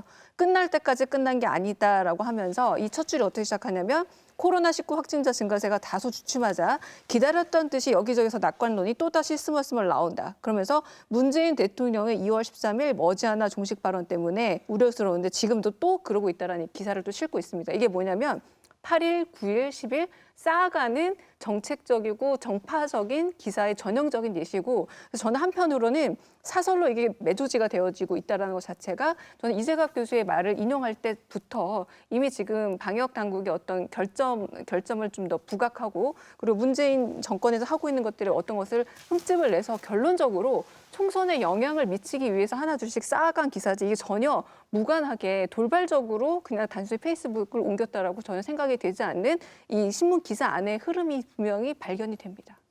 그러니까 저는 이게 참 이재갑 교수한테 죄송한 얘기지만 굉장히 다양하게 활용되고 있어요. 중앙일보 이 하나의 언론사가 이게 1월 10일자 감염내과 의사 국민 차분해달라 우한 폐렴 언급하며 울컥 이게 알릴레오 그 인터뷰 내용을 그냥 따서 쓴 건데 이건 이제 중앙일보 인터넷판에 나온 기사로 보이는데요. 여기서 이제 나오는 감염내과 의사도 이재갑 교수거든요. 그러니까 이 기사를 왜 실었을까? 저는 그냥 이거는 그 클릭을 유도하기 위한 기사가 아니었을까라는 생각이 들어요. 그런데 같은 사람이 이제 정부의 코로나 우판에 기여한 비선도 됐다가 정부의 쓴소리도 하는 전문가도 됐다가 막 그러는 거잖아요. 근데 앞서서 우리가 소개했던 그 중앙일보의 어찌 보면 좋은 기사라고 소개했던 그 기사 있죠. 3월 2일자 안신년 60세 간호사까지 대구의 부름에 달려갔다. 그러니까 대구에서 사태가 터지니까 전문가들이 막 달려갔다라는 그 전문 의료진들의 어떤 헌신을 소개해주는 그 전문가 안에도 이재갑 교수는 있었던 거거든요. 그러니까 굉장히 여러 가지 역할을 지금 담당하고 계세요. 그러니까 소재로만 쓰인다라는 거죠. 근데 저는 그런 생각이 드는 거예요. 잠깐 이제 호흡을 고르고 현장을 떠올려 보면 어떤 상황이 펼쳐져 있을까요? 병원 내에서는. 그러니까 의사와 간호사들이 막 뒤엉켜 있고 몰아닥치는 환자가 있을 것이고 그중에 누군가 돌아가시기도 하실 것이고 돌발적인 상황이 막 수시로 펼쳐지는 데서 그 상황을 대응하게 급급할 거잖아요. 누군가는 신념이 있어서 그 자리에 가 있을 수도 있고 또 누군가는 그냥 자기 일이니까 거기 계실 수도 있는데 하나도 중요하지 않죠. 중요한 건 우리 사회가 그분들한테 의지하고 있다는 것이고 그분들은 자신들이 원했건 원치 않았건 굉장히 무거운 책임을 지금 짊어지고 있다라는 건데 그 사람들한테 이제 정치적 편가르기를 하고 있고 비선인이 많이 하면서 약간 모욕을 그러니까 약간이 아니죠. 심한 모욕을 전 하고 있다는 생각이 드는데 그분들한테도 굉장히 죄송스러운 일이지만 우리 국민의 입장에서는 또 어떠냐면 현장에 있는 전문가들로부터만 들을 수 있는 얘기가 분명히 있잖아요. 현장에 있는 전문가이기 때문에 할 수 있고 해야 되는 얘기들이 있어요. 그 의견들이 있습니다. 그건 우리는 알아야 돼요. 들어야 돼요. 근데 이분들이 위축된 거죠. 범대위가 그 기사 이후에 해체됐다라는 소식도 있잖아요. 네. 그럼 이분들이 더 이상 그런 얘기를 하지 못하도록 만든 겁니다. 굉장히 큰 사회적 해악을 끼쳤다라고 저는 생각이 들어요. 이 범대위에는 감염 전문가들이 70여 분이 소속이 돼 있으셨는데 이 기사가 나간 다음 날 해체가 됐습니다. 어떤 영향이 있었을까 참여한 전문가들에게 좀 물어봤어요. 그랬더니 일단 기사 나가기 전에 의협에서 범대위 측에 우리와 다른 목소리를 내지 말아달라라고 공문을 보내서 일단 1차적으로 좀 뒤숭숭한 상황이었는데 이렇게 참여한 전문가들에게 뭔가 정치적인 거를 덮는 그런 기사가 나니 공교롭게도 이 기사가 나간 날 범대위 회의가 있었다고 합니다. 그래서 그 회의 자리에서 그렇다면 우리 이 선의로 참여하는 교수들을 보호하기 위해서라도 해체해야 되는 게 맞지 않느냐라고 하면서 자연스럽게 해체로 의견이 모아졌다는 거예요. 근데 슬픈 거는 그 변호사님 말씀하신 것처럼 그렇다면 거기에 참여했던 70여 명의 전문가들은 만약에 정치적이었다고 하면 지금 또 다른 정치적인 걸 알아보셔야 되잖아요. 지금 전원이 대구 경북 지역의 작은 병원 다 파견 나가셔서 정신이 없으셔서 제 전화도 못 받으셨어요. 한마디로 정치적인 의도를 가지고 이 범죄에 참여한 사람은 없었지만 결국엔 언론이 국민들에게 자문을 해줄 수 있는 길조차도 막은 굉장히 좋지 않은 기사죠. 여기에 얼굴이 실린 기사 그 교수들뿐 아니라 실리지 않은 수많은 전문가들에게도 앞으로도 이런 활동을 하면 정치적으로 목적이 있을 거야라고 낙인을 찍는 효과를 줬다는 측면에서는 굉장히 좋지 않은 기사라고 할 수 있습니다. 저는 그 해체가 그 두 가지 측면에서 굉장히 아쉬운데 이제 일차적으로는 일단 국민 건강에 공백이 생길까 봐 그 걱정이 되고 또 2차적으로는 저런 언론사들의 효능감을 키워줄까 봐 그게 너무너무 가슴이 아프네요. 이 기사 때문에 이제 범대위까지 해체되는 걸 또 저희가 방송까지 하게 되는 상황인데 그거 안 돼. 3월 10일자 그 사설에 어떤 얘기가 나오냐면요. 단정적 발언은 아니라지만 타이밍이 부적절해서 지금 방역이 걱정인 것 같잖아요. 바로 그 다음 문장이 총선 표심에 다급해진 것인가라고 총선 얘기가 등장을 해요. 방역 얘기에. 이게 제가 해석한 게 아니라 이 사설에 실려 있는 문장입니다. 그러니까 기승전 총선이라는 걸 여기서 숨기고 있지 않는 건데요. 그러니까 지금 결국에 기사들에서 흩뿌려져 있는 걸 보면은 당연히 사설 혹은 정치적 의견이라는 건 있을 수 있지만 이게 이렇게 감염과 그리고 전문가 집단에서의 어떤 조언까지도 오염시킬 수 있는 여지가 너무나 있다는 거고 되려 이렇게 총선 표심이라는 것과 그 방역의 문제를 연결시키고 있는 것을 사설을 통해서 보더라도 지금 언론사들이 실제 하고 있다는 걸 우리가 목격하고 있음에도 우리는 파편화된 기사들을 보니까 자꾸 선정적인 어떤 어휘들에만 딸려가게 된다는 거고 결국 그게 방역의 구멍을 오히려 낼 수도 있다라는 그런 부분이 가장 위험한 부분이라고 할 수 있겠습니다. 네. 자, 이런 와중에 지난 4일이죠. 박근혜 전 대통령의 옥중 서신이 공개가 됐습니다. 다음 날 10대 일간지 중에서 한겨레를 제외한 모든 언론에서 편지 내용을 일면에 실었습니다. 대부분 거대 야당을 중심으로 힘 합쳐달라는 부분을 인용을 했는데요. 거대 야당 중심으로 힘 합쳐달라, 선거권 없는 박근혜 옥중 메시지, 서울신문 기사 제목이고요. 박 전 대통령 옥중 편지, 거대 야당 중심으로 합쳐달라, 조선일보입니다. 그리고 박근혜 거대 야당의 태극기 힘 합쳐달라, 중앙일보 헤드라인이고요. 중앙일보는 일면 톱 기사에 이어서 2면과 3면까지 할애해서 관련 소식을 비중 있게 소개했습니다. 같은 날 칼럼 섹션에는 옥중 박근혜 돌아가는 상황 다 꿰고 있었다라는 칼럼이 실렸고요. 3월 10일자 조선일보 칼럼에는 정치인 박근혜 녹슬지 않았다. 예, 김대중 조선일보 고문이 쓴 칼럼 내용입니다. 박 전 대통령의 옥중 서신은 4.15 총선의 결정적 요인으로 작동할 것이다. 미래통합당이 문정권의 입지를 압박할 위치까지 득세하면 박 전 대통령의 영향력은 상대적으로 커질 것이고 그것은 야당 내의 또 하나의 분파 요인으로 잠재할 것이다 라고 평가했습니다. 박근혜 옥중 편지 관련 보도들 어떻게 보셨습니까? 일단 제가 궁금한 게요.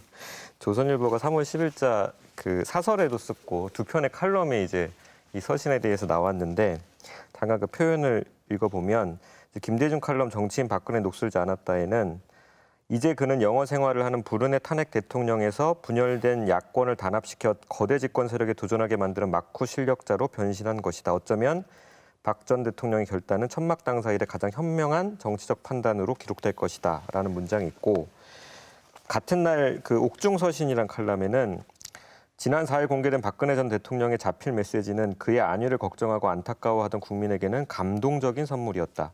그리고 국민의 기대를 능가했다. 우선 그 글씨는 소박하면서 순수함과 진정성이 배어나는 글씨였다. 신뢰를 고취하고 공감이 우러나게 하는 글씨가 명필이라면 박 대통령의 서체가 바로 명필 아니겠는가. 이게 제가 이제 이 칼럼을 보고 다시 그 서신을 읽어봤거든요. 그러니까 저의 감각의 문제인 건지 일단 내용에 그 공감하고 말고를 떠나서 이런 평가를 받을 만한 서신이었나라는 다른 분들 어떻게 읽으셨는지라는 좀 생각이 좀 들어요. 너무나 분명한 편향이죠. 편향이죠. 이게 실제로 제가 생각에는 그분 이 칼럼을 쓰신 집필자들은 아마 그렇게 생각하셨을 거예요. 그게 그렇게 이제 그 편향이라는 게 사실은 그런 거거든요. 자기도 모르게 그게 그렇게 느껴지는 것이죠. 근데 그렇게 느껴진다 손 치더라도 많은 사람들이 거기에 동의를 하지는 않겠죠. 그건 다른 문제죠. 그러니까 사실 조선일보 김대중 칼럼은 특히나 박근혜를 비롯한 어떤 보수적이고 이렇게 어떤 점에서 좀 법적으로 문제가 생긴 대통령들의 메시지를 정치적으로 잘 해석해주는 칼럼이 바로 김대중 칼럼이기도 했습니다. 언제나 그래왔는데요. 이번에도 단순히 이 편지에 대한 효용을 얘기하는 것이 아니라 이런 편지는 이렇게 활용해야 한다라고 일종의 유훈을 읽어서 계시를 읽어내듯이 이번에도 역시 방향성을 제시하고 있습니다. 어떤 거냐면요. 첫 번째, 야권의 일대 변환을 전망하며 그 특징을 친박의 소멸과 안철수 퇴색이란 두 가지로 압축했는데 자, 이제 친박이여 이동하라라고 하나 게시를 내려주고 있고요. 그게 바로 어떻게 그 수렴이 되냐면 자, 이제 안철수계 인사들이 박근혜 서신으로 흡입력이 강해진 미래통합당으로 가는 것은 어쩔 수 없는 정치적 삼투 현상이다라고 이야기를 하고 있어요. 이거 마치 일어난 일에 대한 현상을 분석하는 것처럼 얘기하고 있지만 예언입니다. 예언을 넘어서 사람들에게 일종의 가르침을 주는 거예요. 자, 이제 안철수계 인사들이요. 전부 다 미래통합당으로 가야 한다. 이게 바로 박근혜 옥중서신의 메시지다라고 분석을 하고 얘기를 하고 있고 결국은 단일화된 미래통합당으로 양파전을 해서 마지막에는 문정권의 좌편향 질주에 제동을 걸고 대통령 선거 정권을 되찾아야 한다라고 방향을 제시해주고 있다라는 겁니다. 이 방향 제시가 언제나 김대중 칼럼에서 의미가 있었고 그리고 그렇게 해왔는데 이번에는 말 그대로 어떤 살아있는 증거가 있죠. 서신 때문에 좀 더 명확해졌는데 조선일보 특히 김대중 칼럼이 이런 식으로 정치적 방향성과 그리고 지지자들과 한편으로는 그 언론사를 소비하고 있는 소비자들에게 방향성을 제시하는 건 한두 번은 아니지만 이번 훨씬 더 그것을 명확하게 내리고 있다는 걸 볼 수 있습니다. 중앙일보 출신이시니까 제 촉을 한번 시험 받고 싶습니다. 여기 그 3월 5일자 중앙일보를 보면 그 위에는 이제 박근혜 전 대통령 서신 관련 기사를 배치했고요. 그 바로 밑에 코로나로 힘겨워하는 대구 시민들의 사연을 실었단 말이죠. 요거 뭔가 좀 의도성 있는 거 아닌가 싶은데요. 뭐 의도가 어땠는지는 알 수 없지만 네. 그 어떤 연상되는 결과는 너무나 분명하죠. 네. 예, 사실 우리가 그 기사를 신문에 어떻게 배치를 하느냐 이거는 굉장히 중요한 어떤 편집권이고 어떤 편집 전략이거든요. 아, 그 전략적으로 고민하는 거 맞나요? 당연하죠. 당연하죠. 이게 굉장히 그 강력한 수단이고 이게 이 두 박근혜 서신과 그다음에 저 코로나 대구가 이렇게 같이 이렇게 같은 면에 나란히 배치되는 것은 결코 우연이라고 할 수는 없죠. 아, 근데 이것이 박근혜 예를 들어서 저는 뭐 박근혜 서신이 처음 나왔을 때 당장 드는 생각이 이명박 편지는 안 나올까? 안 나오겠지라고 생각을 했습니다. 왜냐하면 이명박 편지는 그 대상이 없잖아요. 박근혜 편지는 태극기 세력이라는 어떤 굳건한 정치적 기반이 있죠. 그리고 예전으로 돌아가자면 대구 경북이라는 어떤 지역적 기반도 있었고요. 그렇기 때문에 대구 경북을 지금 그 확진자들이 많이 나오고 있는 그런 안타까운 상황과 그 지역적인 성격과 박근혜 서신을 연결시키고 있는 것이죠.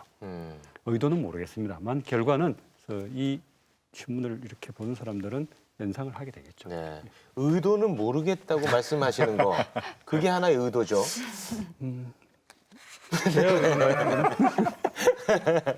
일종의 선거 개입이에요. 근데 보수 통합을 해야 정권 재창출에 도움이 되고 그리고 그것이 어떤 강력한 동력이 될 수 있다고 보니까 이제 플레이어로 정말로 좀 선거 그 홍보 단원처럼 끼어들어서 적극적으로 얘기를 하고 있다라고 보여지는데 강찬호의 시선이라고 하는 중앙일보에 옥중 박근혜 돌아가는 상황 다 꿰고 있었다라는 그런 칼럼을 보더라도 굉장히 그 박근혜 지지자들이 좋아하는 단어들이 많이 쓰여 있습니다. 가령 정본임을 인증했다라는 말, 그러니까 진박, 친박 뭐 이런 것들을 가리듯이 정본이라는 거예요. 계속해서 지금까지 계속해서 메시지를 기다려왔던 수많은 박근혜 팬들에게 이게 정본이다라는 점 자체가 이게 바로 통합할 수 있는 기회라는 어떤 메시지를 주고 있고요. 그리고 어쨌거나 여기서 지금 보수 통합에 있어서 그 대구와 경북의 어떤 맹주가 비어 있었다는 걸 인정하면서 그 고전적 맹주가 돌아왔다는 점을 활용해서 자나깨나 박근혜로 살아온 사람들이라는 구절이 등장하고 있습니다. 이 칼럼에.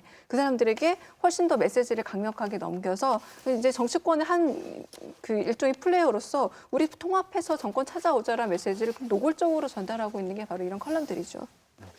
저는 이 기사, 그러니까 박근혜 씨의 옥중 서신 자체보다는 그것을 다루는 기사들을 보면서 약간 묘한 모욕감을 좀 느꼈던 게 일단 이제 선거법 위반 이슈가 있잖아요. 그러니까 정의당이 선거법 고발을 했던데 그것 저도 살펴보니까 그러니까 거대 야당 중심으로 힘을 합쳐달라 이 부분이 선거법 위반이냐 좀 모호한 것 같아요. 그러니까 명확하지는 않아요. 아닐 수도 있겠다라는 판단이 드는데 그걸 떠나서 그냥 이 편지를 다루는 언론 내용 보면은 박근혜 씨가 무슨 인권 운동하다가 탄압받는 줄 알 것 같아요. 아니면은 무슨 그 정치적 탄압으로 가택연금 당하고 있는 줄 알 것 같아요. 이 사람은 대한민국 사법 시스템에 의해서 뇌물죄, 선거법 위반죄 등으로 유죄 판결을 받아가지고 지금 구금되어 있는 상태잖아요. 그럼 그 판결에 대한 어떤 법리적인 비판을 하는 것도 아니면서 얼마나 우리나라의 사법 시스템을 무시했으면 그렇게 범죄자로 확정이 된 사람에 대해서 이 정도 지금 격상을 할 것이냐. 혹은 그 정도 범죄 저지른 사람은 일지라도 뭐 어떤 그 야권의 정치 지도자가 돼도 아무렇지 않다는 것이냐 이런 생각이 좀 들더라고요. 그러니까 박근혜 씨의 어떤 법적인 판단을 아예 무시하는 그런 보도가 아닌가라는 생각이 좀 들어요. 예. 근데 편지가 공개되기 전부터 박근혜 옥중 메시지를 기다리는 듯한, 염원하는 듯한 보도들이 꽤 있었습니다. 이 사실관계는 한번 좀 정리를 해봐야 될 것 같은데요. 네, 시작은 홍문정 의원의 입이었습니다. 박근혜 옥중 메시지 곧 나온다라고 홍 의원이 얘기를 했고 언론이 일제히 곧 나올 것이다 받아 적었고요. 심지어 2월 23일에 TV조선에서는 단독 보도를 통해서 홍 의원을 통해 취재를 해봤더니 박근혜 구치소에 직접 가서 메시지를 받아올 것이다라고 했다라는 구체적인 얘기까지 단독 보도로 실었습니다. 그런데 이틀 뒤에 홍 의원이 다시 자기 유튜브 채널을 통해서 사죄한다. 이 박 대통령 메시지 나온다는 건 순전히 내 바람이었다라면서 사죄를 또 합니다. 그러자 언론이 또다시 홍 의원의 이야기를 받아줬고요. MBC 뉴스데스크에서도 이제 박 전 대통령의 메시지는 받지 못한 건가라는 거를 주제로 해서 또 보도를 하는 그런 상황까지 이르렀습니다. 이게 바로 저한테 저작권이 있는 기우제 저널리즘. 그렇죠. 네. 서신이 올 때까지 계속. 그러니까 사실은 제가 국회를 출입할 때 사실 이제 홍문종 의원이 이때 처음 얘기한 게 아니에요. 야당의 위기라고 할 때마다 늘 태극기 집회를 비롯한 국회 기자들에게도 박 대통령 곧 메시지 나옵니다. 이렇게 얘기를 했어요. 그래서 저도 농담 삼아서 나오면 저한테 제일 먼저 알려주세요. 이렇게 얘기를 했던 게 벌써 1년이 넘었단 말이에요. 그렇기 때문에 이 박근혜 옥중 메시지라는 게 결국에는 총선에 가장 필요한 시점에 언론에게 가장 많이 쓰일 수 있는 시점에 메시지가 나올 거라는 건 모두가 알고 있었다는 거죠. 그렇기 때문에 언론도 홍 의원 얘기를 들었을 때 정말 나올 수도 있겠네 또는 나온다고 우리가 이 시점에 기사를 쓴다면 이젠 정말 나올 때도 되지 않겠느냐라는 정도까지 이 기시감이 드는 그런 상황을 이미 만들어 놓은 거라서 저는 당연히 메시지가 나왔을 때 솔직히 그냥 나올 게 나왔구나. 이런 생각까지 할 정도였습니다. 그런데 이미 2월 22일 박중희 옥중 편지를 보도한 언론이 있습니다. 예. 중앙일보 2월 22일자 사설란에 실렸는데요. 박근혜의 옥중 서신, 친애하는 동지 여러분, 하수상한 시절에 두루 평안하십니까? 박근혜입니다. 저는 괜찮습니다. 존경하는 친박 동지 여러분, 지금은 무엇보다 힘을 합쳐야 할 때입니다. 통합을 완성하기 위해서는 우리의 희생이 필요합니다. 억울하지만 어쩔 수가 없습니다. 희생할 사람들은 우리 같은 애국자밖에 없습니다. 탄핵의 구속이라니 내가 뭘 잘못했나, 내가 그리 죽을 죄를 졌나, 이러려고 휴일 없이 일했나 하는 마음에 몸을 떨었습니다. 2020년 2월 22일 박근혜. 박근혜 씨가 직접 편지를 쓴 것 같은 착각이 들 정도로 쓴 게 이렇게 아닙니까? 끝나는 편지입니다. 예, 사설란에 실렸어요. 네, 이렇게 네. 칼럼으로 돼 있고 칼럼을 쓴 기자의 얼굴과 이름은 있는데 처음부터 끝까지 전부 다 박근혜 대통령의 옥중 서신, 그러니까 박근혜 관점으로 철저하게 쓰여진 이런 상황. 그렇습니까? 이게 완전히 1인칭 저는 빙의라고 보는데요. 빙의를 했더라고요. 예전에 드라마에서 어떤 작가가 빙의를 연출해서 굉장히 비난을 받았던 적이 있는데 이제는 컬럼을 이렇게 빙의를 해서 써도 되는 건지 게다가 스토리텔링을 넘어서서 거의 연극적인 시도라고 할 수 있습니다. 거의 배역을 해서 모노드라마를 찍듯이 그렇게 얘기를 하고 있는데 가장 제가 불쾌했던 거 뭐냐면 세월호를 언급하면서 세월호를 생각하면 지금도 몽소리가 쳐집니다라고 그 부분에 대해서 빙의한 채로 변명을 해주고 있어요. 자, 그럼 지금 옥중에서 박근혜는 탄핵을 당하고 지금 실형을 살고 있는 구금 중인 상태입니다. 그런데 그 사람이 거기 안에서 옥중에서 걱정이 이만저만이 아니라고 지금 강찬호의 시선에서도 얘기하고 이렇게 빙의를 해서 써주고 있는데 그럼 왜 있을 때 잘 못했냐는 겁니다. 그 7시간 동안 뭐 했길래 당신이 있었던 그 자리에서 하지 못한 것에 대한 아직 충분한 소명도 이루어지지 않았고 거기에 대한 분명히 어떤 궁금증이라든가 문제점이 풀리지 않은 시점에서 그 이미지를 활용해서 세월호 문제까지 끌고 와서 이 이훈범 대기자라는 분이 여기서 컬럼을 쓰고 있는데 단 하나입니다. 뭐냐면 죽은 박정희가 굉장히 정치적으로 효용력이 있었던 만큼이나 지금 구금되어 있는 박근혜가 굉장히 정치적 활용도가 있고 화제 집중이 되고 있기 때문에 그 목적 하나로 여기서 쓰고 있다는 것 자체가 이거는 역사적 흐름이라든가 혹은 우리나라의 사법 제도라든가 그리고 이 모든 언론 소비자들의 일반적인 어떤 심리를 다 버린 채 박근혜란 이름이 움직일 수 있는 소수의 아주 소비자들만 상대하겠다라는 선언으로밖에 보이지 않습니다. 이게 제가 보기에 총선 결과에 이게 어떤 영향을 미칠지는 확실치는 않습니다. 지금 이게 영향은 확실하게 미치겠으나 이게 어떤 쪽으로 좋게 영향을 미칠지는 사실은 아직은 모르죠. 근데 이 기사, 이 칼럼 같은 경우는 사실은 뭐 다들 방금 말씀해 주신 박근혜라는 이름이 가져오던 그 정치적 휘발성이 강렬하지 않습니까? 그래서 이 강렬한 박근혜 이름을 가져와서 어떻게 보면은 선정주의적인 기법을 쓴 거죠. 근데 여기 조금 더 들어가는 게 약간 좀 우화적이기도 합니다. 제가 보기에는. 우화적이라는 게 현실에 없는 일을 갖다 써가지고 이게 그럴듯하게 표현하는 동화적인 이런 건데 그 당시만 해도 현실에 없는 것이었잖아요. 그죠? 근데 현실에 없는 것을 이야기하면서 이렇게 사람들의 이목을 집중을 확 시켜버리는 거죠. 이게 저널리즘의 만국 공통 언어 선정주의라고 하죠. 근데 이 칼럼에 가상으로 쓰였다는 단서가 있습니까? 전혀 없습니다. 저도 중앙일보 기자 출신의 학자시라고 하니까 사실 좀 궁금했습니다. 이런 형태는 제가 언론계 발을 디딜려 준비하면서도 말씀하신 이런 정도 힌트도 안 주는 이런 칼럼은 사실 본 적이 없는데 혹시 굉장히 생소한 칼럼. 네, 칼럼에서는 이런 형태들은 자유롭게 인용이 되고 있는 건가요? 뭐 자유롭게 이렇게 많이 쓰이는지는 저도 잘 모르겠습니다. 한 번도 이런 적은 본 적은 없으니까요. 네, 칼럼이란 게 주관적으로 이렇게 쓰는 거니까 거기에 대해서는 제가 할 말은 없습니다만 아까 우리 강 교수님 말씀하시다시피 이 칼럼을 주관적인 의견을 이렇게 밝혔을 때 반드시 그것은 이제 일부는 좋아할 것이고 일부는 싫어할 것이고 이것은 각오는 해야 되겠죠. 아니 그 좋아하고 싫어하고는 각자의 몫이긴 한데 이걸 진짜인 걸로 알고 좋아하고 싫어해야지.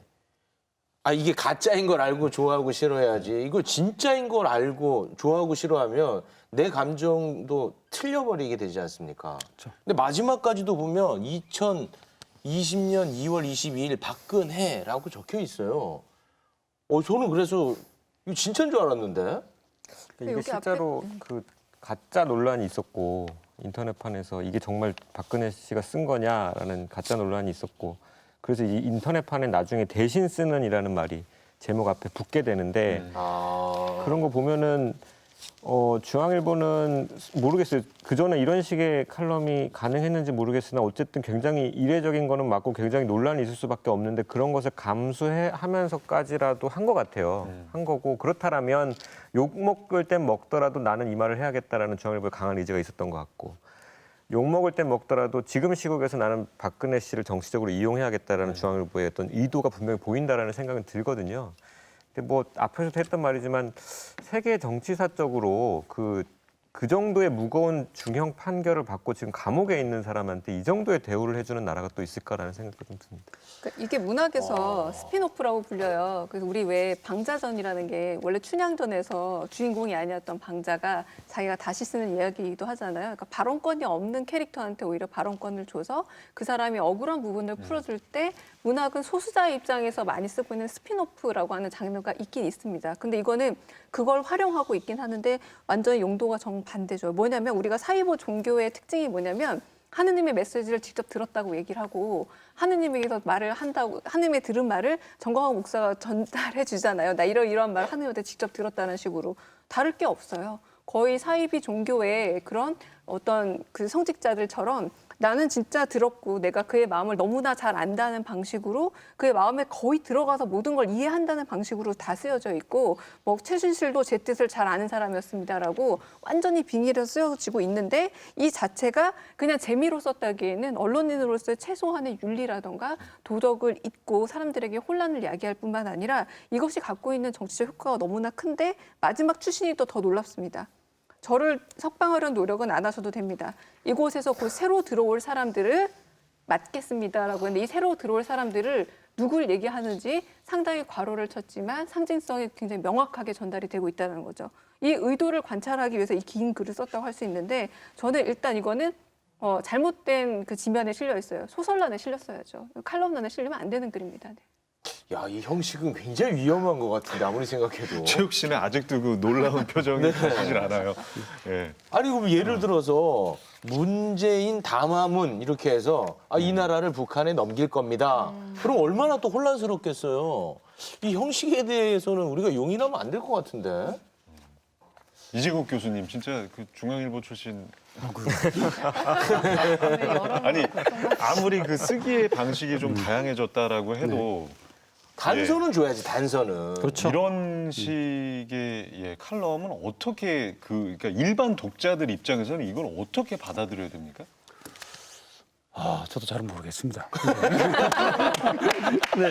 세계적인 학자라면서요. 세계적으로 알려지죠. 별것 아니라고 생각하거든요. 근데 이게 국내가 더 그래서 엄청나게 논란이 지금 되고 있었고 그래서 이제 인터넷판에선 또 이렇게 제목도 좀 바꿨다고 그러지 않습니까? 그래서 아마 그런 논란들이 또 아까 들어서 이야기하셨지만 논란을 각오하고 쓴 글이죠. 그래 그 윤리적으로 우리가 이런 것을 진짜 독자들을 오도를 하고 이런 문제는 당연히 제기를 당연히 해야죠. 이게. 네. 근데 그런 것 모르고 썼을 것 같지도 않고. 그러니까 논란 이후에 어떤 목적성을 가지고 썼을 거 아닙니까? 예, 그 목적성이 어떤 거라고 좀 보세요. 예, 언론사 입장에서는. 글쎄요, 그 목적성, 목적까지 제가 가늠을 못하겠지만, 아까 우리 강 교수님까지도 말씀 쭉 하셨지만, 어떤 사실은 있어서는 있지도 않은 현상을 가져와서 씀으로써 거기 그 목소리를 대변을 한 것이죠. 그래서 아까 김대중 칼럼 여기서 나타났듯이 어떤 방향까지 제시를 해주는 그런 그 이어지는 어떤 총선 때문에 이렇게 만들어진 그런 일련의 노력의 한 과정이라고 봐야 되겠죠. 자, 그런데 옥중 편제 편향적인 보도에 대해서는 진보신문도 자유롭지 않거든요. 한겨레의 경우에는 일면에 옥중 정치 되레 촛불 세력 재결집 부를 수도라는 제목으로 기사를 실었고요.